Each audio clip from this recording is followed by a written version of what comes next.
And yes, that was the Japanese Grand Prix of 2019.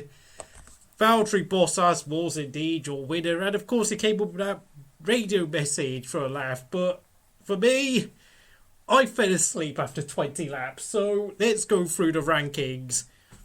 Valtteri Bottas gets 10 out of 10, made a brilliant start, did everything he had to do. I mean, yes, he had to go on a 2-stop, but I know some might say that Lewis took a second stop in order to give Valtteri the win, but let's face it, Bottas did the job today, and yes, it might be a bit of a token win, but the season is pretty much over. I mean, it would take an absolute disaster for Lewis Hamilton to lose this world title. Second place was Sebastian Vettel, who you could say was a bit fortunate to get second, because of course at the start he kind of sort of did what Kimi did 2 weeks ago in Russia, where he made a bit of a jump start, only this time Sebastian Vettel didn't actually trigger the sensor, meaning that they had no grounds to punish him, even though on camera you could see his car move out of the box. 8 out of 10, very, very fortunate to get second, I have to say, because of that, but having said that, he probably would have finished third anyway, so, but nevertheless, the Ferrari's pace was absolutely terrible in the race. Third place was Lewis Hamilton, 7 out of 10, average qualifying, got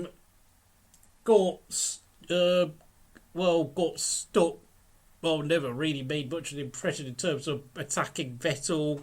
I think, and let's be honest, I mean, yes, I know he grabbed Kimi Raikkonen's lap record away from Kimi, which has stood for 14 years from, of course, that legendary 2005 race. Yeah, really average by loser standards. Fourth place was Alex Albon, best career finish. However, he did take Lando Norris out with a very hefty overtaking manoeuvre, and for that I have to give him 7 out of 10. Very lucky not to get a penalty for that. Then, of course, fifth place was Carlos Sainz, 9 out of 10. Another solid drive by the Spaniard. What more do I need to say? Sixth place was Daniel Ricciardo, 9 out of 10. Okay, he messed up in qualifying, but he made some amazing moves during the race, and you could pull him down as a contender for driving the race. Seventh place, after penalties were added on, was Charles Leclerc.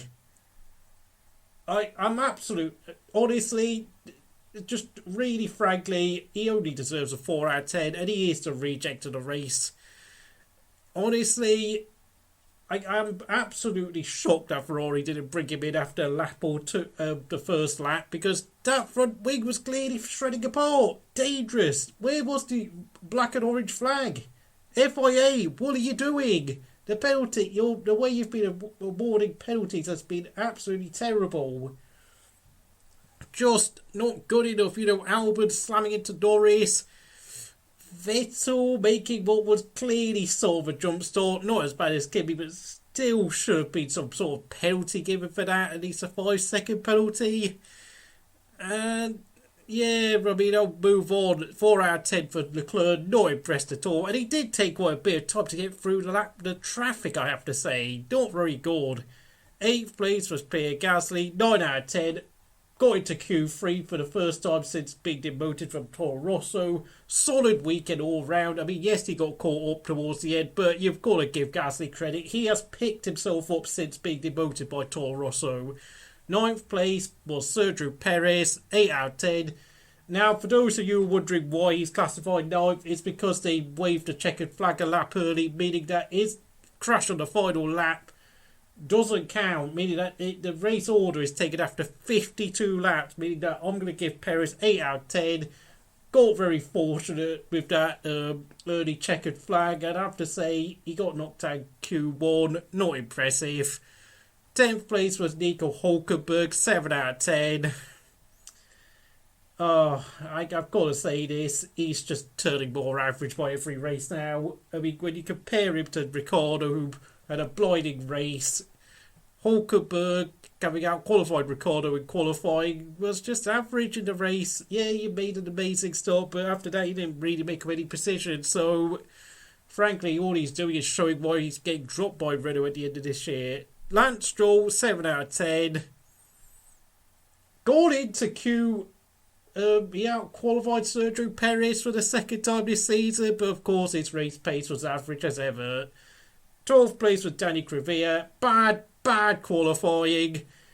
Only picked up his race pace towards the end, and frankly, you know, he's kind of showing why the hell Albon got picked over him.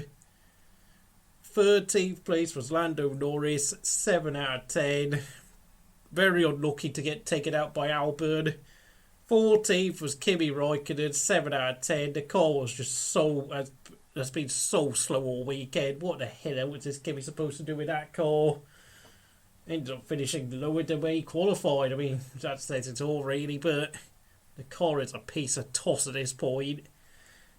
15th place was Romain Grosjean. Horst themselves have an awful car, just like Alfa Romeo, 6 out of 10. Giovinazzi, 6 out of 10. Magnussen, 5 out of 10.